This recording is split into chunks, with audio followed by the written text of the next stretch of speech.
Assalamualaikum warahmatullahi wabarakatuh. Selamat pagi teman-teman. Pada hari ini kita akan belajar mengenai beberapa hal. Yang pertama, kehidupan dan kepribadian Nabi Muhammad SAW sebagai rahmat bagi seluruh alam. Yang kedua, ciri-ciri kehidupan dan kepribadian Nabi Muhammad SAW sebagai rahmat bagi seluruh alam. Dan yang ketiga yaitu sifat-sifat wajib Nabi Muhammad SAW. Oke, langsung saja kita belajar yang pertama yaitu kehidupan dan kepribadian Nabi Muhammad SAW sebagai rahmat bagi seluruh alam. Sebagai Nabi dan Rasul, Nabi Muhammad SAW adalah rahmat. Bukan saja kedatangan beliau dalam membawa ajaran Islam, tetapi juga sosok dan kepribadian beliau adalah rahmat yang dianugerahkan Allah Subhanahu wa taala kepada seluruh umat manusia.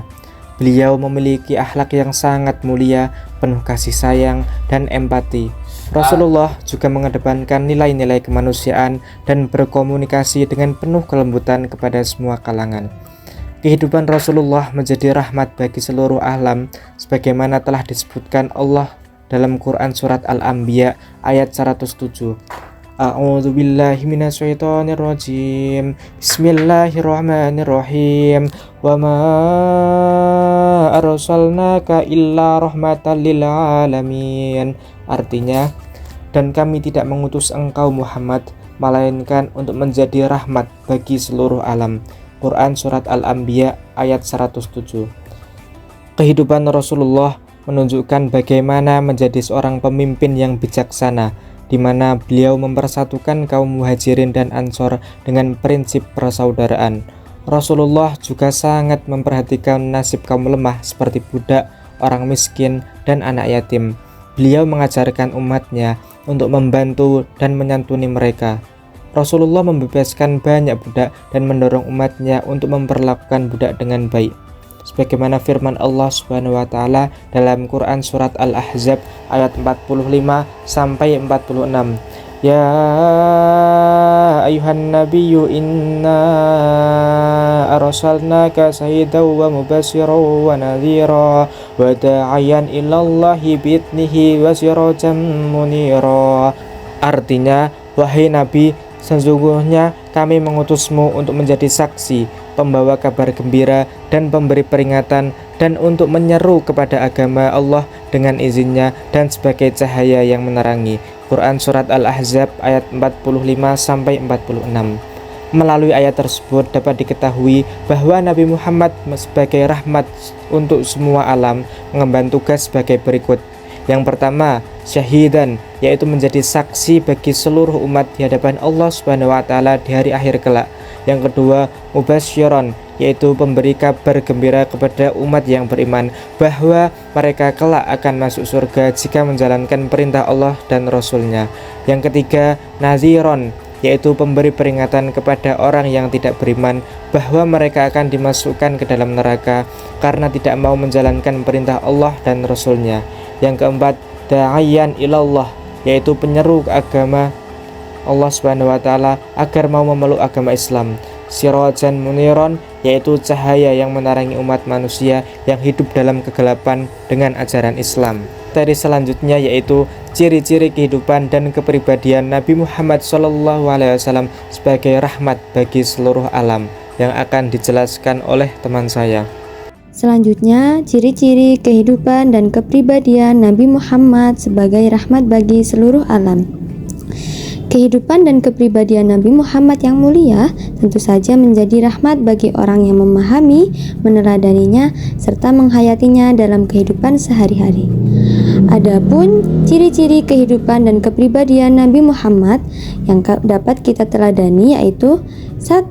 Santun dalam berbicara dan bertutur kata. Yang kedua, Nabi Muhammad bersikap santun, menghormati, dan mengasihi terhadap sesama manusia. Kemudian yang ketiga adalah Nabi Muhammad bijaksana dalam mengambil keputusan. Yang keempat, Nabi Muhammad sabar dan santun dengan orang yang membencinya. Kemudian yang kelima adalah peduli terhadap alam sekitar. Baik, berikutnya adalah sifat-sifat wajib Nabi Muhammad SAW. Sebagai seorang nabi dan rasul, Nabi Muhammad SAW memiliki sifat-sifat wajib yang dimiliki oleh rasul-rasul lainnya juga. Yang pertama adalah sidik, artinya benar, yaitu kebenaran di sini adalah Nabi tidak pernah berbohong ketika mendapatkan sesuatu, baik dari Allah maupun dari sesama makhluk. Kemudian yang kedua adalah tabligh, artinya adalah menyampaikan. Ketika Nabi Muhammad SAW mendapatkan wahyu yang turun dari Allah melalui malaikat Jibril, Nabi selalu menyampaikan kepada umatnya tanpa adanya kebohongan sedikit pun, dan tidak pernah berkhianat terhadap apa yang telah diperintahkan Allah kepada Nabi Muhammad. Kemudian yang ketiga adalah amanah, artinya dapat dipercaya. Nabi Muhammad adalah seseorang yang dapat dipercaya karena tertanam di dalam diri beliau bahwasanya beliau memiliki sifat yang sangat mulia, yaitu amanah yang telah diberikan Allah kepada Nabi Muhammad SAW. Kemudian yang keempat adalah fatonah, artinya Nabi itu memiliki sifat yang sangat cerdas yang tidak dimiliki oleh manusia-manusia lainnya.